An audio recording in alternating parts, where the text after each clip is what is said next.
गरीब साध साध सब नेक हैं, आप अपनी ठोरे, जो सतलोक ले जाएंगे वो साधु कोई और।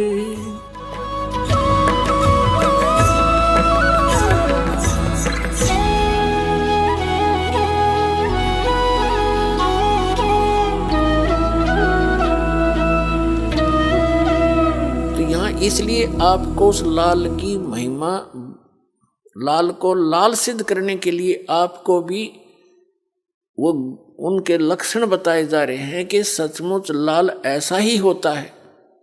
और किस किस ने इस लाल को पहचाना था, उन्होंने यही लक्षण बताए जो दास बता रहा है। तो यहाँ आदरणीय गरीबदास साहिब जी को परमात्मा कबीर जी बनारस से सह शरीर जाने के बाद और सन 1727 में, यानी लगभग 200 वर्ष के बाद, 209 वर्ष के पश्चात परमात्मा सतलोक से चलकर आए अपने निज स्थान से।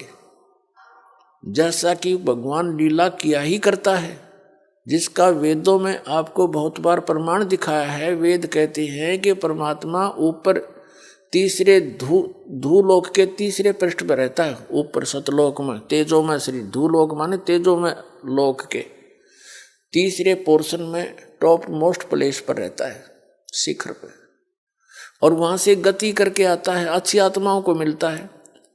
और वो परमात्मा किस उद्देश्य से आते हैं?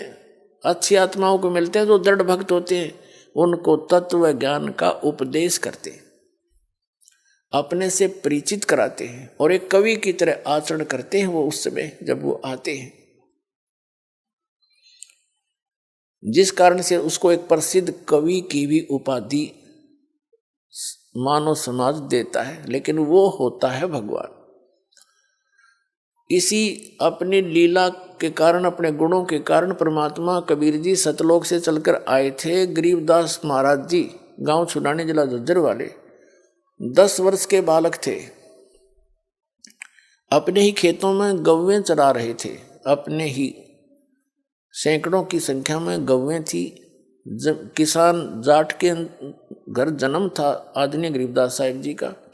जमीन बहुत थी उनके, लगभग 1400 एकड़ जमीन थी, और उसमें वर्षा होगी तो कनक हो जाती थी, नहीं तो चरागाह ही ज्यादा रखते थे, पशुपालन का काम करते थे। गौवें सैकड़ों की संख्या में थी।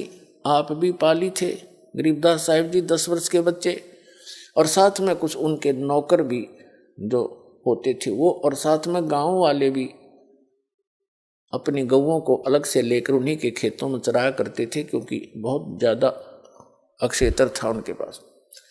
तो सभी वहाँ गौवें चरा रहे थे। सतलोक से परमात्मा चलकर आए, आदरणीय गरीबदास साहिब जी से मिले। 10 वर्ष के बालक को तत्व ज्ञान समझाया। उनकी प्रबल इच्छा हुई कि मैं भी उस सचखंड को देखूं जहाँ से आप आए हो। आप इतना सुख बता रहे हो, वहाँ किसी चीज़ का अभाव नहीं, वहाँ सदाबहार वृक्ष हैं, सदाबहार फल फ्रूट हैं, वहाँ कोई वर्द नहीं होता, वहाँ मृत्यु नहीं होती, सुंदर शरीर है, ये नाड़ी तंत्र से बना हुआ वहाँ का बॉडी नहीं है।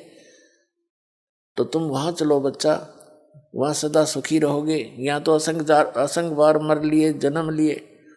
इससे प्रभावित होकर गरीबदास बालक की बहुत जबरदस्त प्रेरणा जो ना वो प्रेरणा बनी, और इच्छा हुई कि मैं भी आपके साथ वो सतलोक चलूं। कबीर साहब उस आत्मा को लेकर के सचखंड गए, सारे ब्रह्मांड दिखाए, और फिर अपनी शक्ति से उनके अंदर अपना तत्व ज्ञान फीड कर दिया, उनकी दिव्य दृष्टि खोल दी।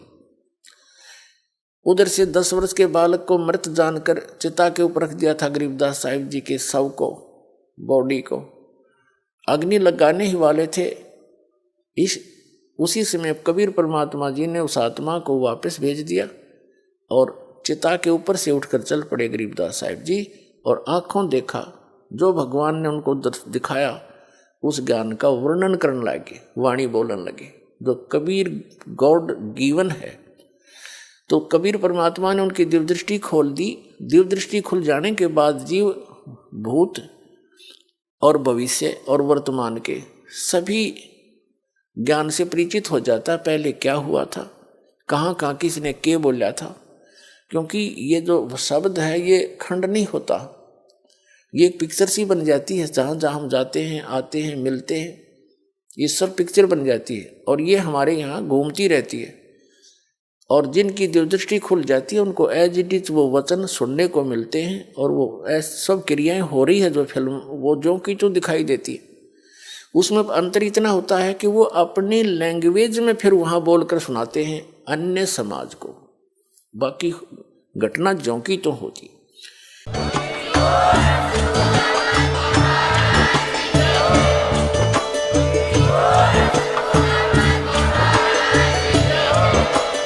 आप सुन रहे थे जगत गुरु तत्वदर्शी संत रामपाल जी महाराज जी के मंगल प्रवचन। अधिक जानकारी के लिए विजिट कीजिए हमारी वेबसाइट www.jagatgururampalji.org। संत रामपाल जी महाराज जी के शुभ आशीर्वाद से पूरे विश्व भर में 500 से भी ज्यादा नाम दीक्षा केंद्र हैं, जिन पर संत रामपाल जी महाराज जी द्वारा ऑनलाइन निशुल्क नाम दीक्षा दी जा रही है। अपने नजदीकी नाम दीक्षा केंद्र का पता करने के लिए संपर्क करें 8222880541।